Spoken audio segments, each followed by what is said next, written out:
Assalamualaikum viewers. This is Benazir Hakro, the student of the Department of Business Administration from Sindh University campus Larkana.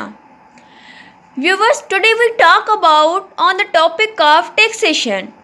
Means what is tax, types of tax, why we pay the tax, also importance of the tax. And this lecture is supervised by Madam Shagufta Salim. Now I am going to start my lecture. We know that today our topic is taxation.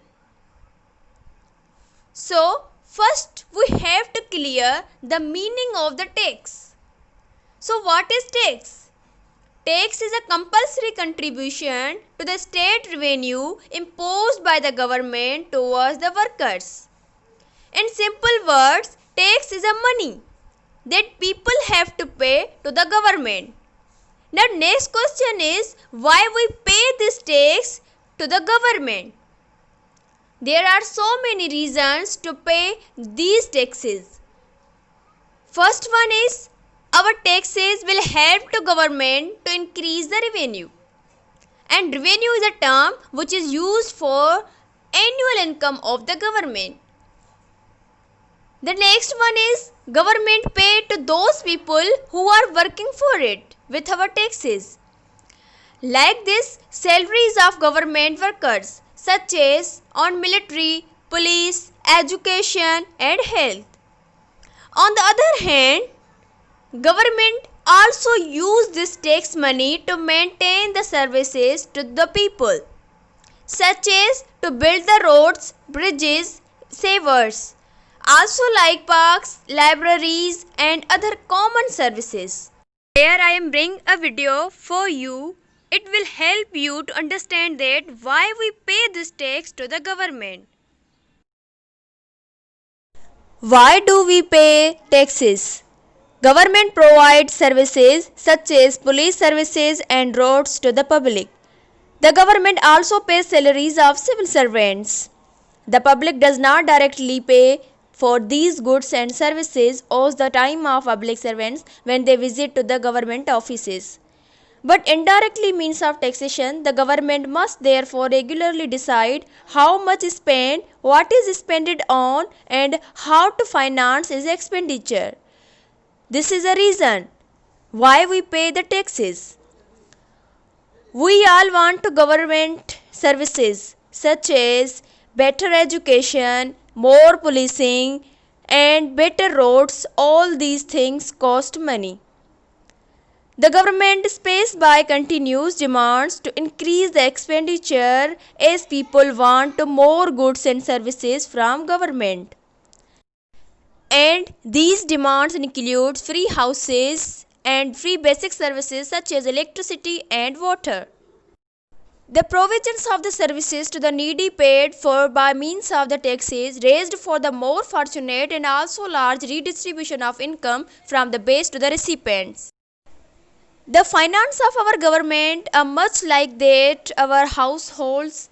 All these amount is paid by government for exceed of their household as such responsibilities are much larger. The government is expenditure and require income to cover such expenditures.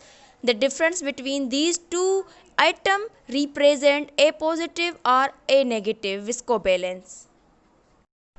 If expenditure exceeds income, the government must borrow the short funds and the government pays interest on these borrowed funds.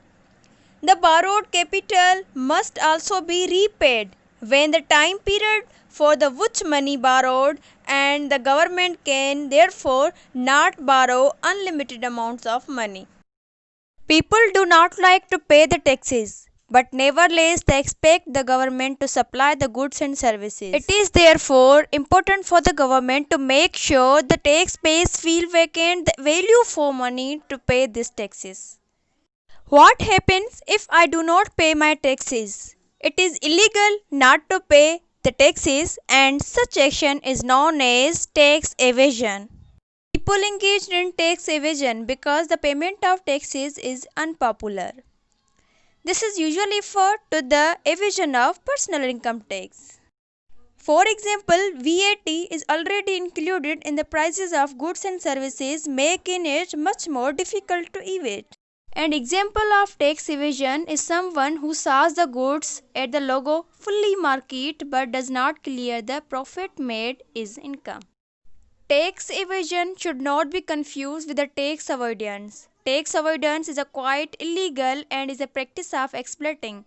So, could a tax loop lose the found in taxation lose our country?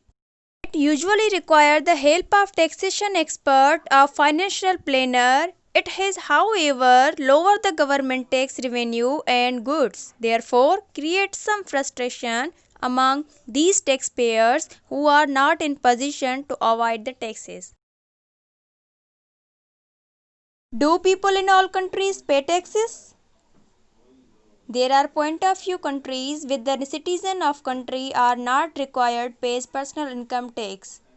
These are mostly countries with rich natural resources such as oil and gas reserves.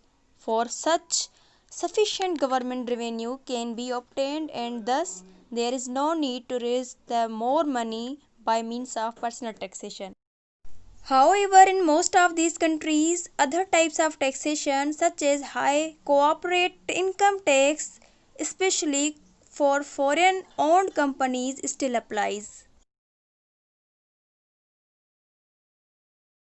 Living in a country is the responsibility and first duty of every civil citizen. Lead the tax to the government. Now let's see the types of taxes. There are so many types of taxes, but here we will discuss about main two types of taxes, which are direct and indirect. Now, direct taxes are the taxes which are imposed on income or profit of person, generate from buildings, lands, income from businesses and income from professions. On the other hand, indirect taxes are those taxes which are imposed on consumptions of the people and transfer of goods and property. Now let's see the difference between direct and indirect taxes. Here is another video for you. It will help to understand in better way the main difference between direct and indirect taxes. From history of taxation, we already learned that government needs funds to run the country, and those funds are collected as taxes from people of the country. The various taxes are collected by Central Board of Revenue. The Central Board of Revenue is divided into Central Board of Direct Tax and Central Board of Excise and Customs. The Central Board of Direct Tax is responsible for collecting the direct taxes, and the Central Board of Excise and Customs is responsible for the collecting indirect taxes. Now let us understand the difference between direct tax and indirect tax. The first difference is direct taxes are imposed on person and indirect taxes are imposed on goods and services. Let us understand with the help of example. Mr. Ram is running a restaurant and he is serving the delicious foods and hence making a huge profit. Ram has made sales of rupees 15 lakhs by selling foods. After deducting all the expenses of the restaurant of rupees 10 lakh, his annual profit can be rupees 5 lakhs. Now Ram has to pay taxes supposing 10,000 on the profit made by him to the government. This will be called as direct tax, since simple Ram is a person. Taking the same example of Ram, now let's understand the indirect tax. Mr. Ram also collect the tax from his customer on food from his restaurant. That tax which is collected on food is included in bill. It is termed as indirect tax, since it is not from person but collected from food. Now let's understand another difference between direct and indirect taxes. Direct taxes are directly borne by the person on whom it is imposed out of his own pocket, whereas indirect tax is imposed on one person but borne by another person out of their pocket. Let's understand this with the help of same example of above. When Mr. Ram made a profit of rupees 5 lakhs and paid taxes of rupees 10,000 directly to the government, the burden is directly on him.